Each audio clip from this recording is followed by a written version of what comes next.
ఒడిషాలోని కోణార్క్లో ఉన్న సూర్య దేవాలయం ప్రపంచ ప్రసిద్ధిగాంచిన పురాతన కట్టడం.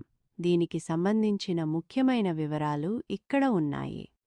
ఈ ఆలయాన్ని 13వ శతాబ్దంలో తూర్పు గంగ వంశానికి చెందిన నరసింహదేవాయ్ నిర్మించారు. ఇది యునెస్కో ప్రపంచ వారసత్వ ప్రదేశంగా గుర్తింపు పొందింది.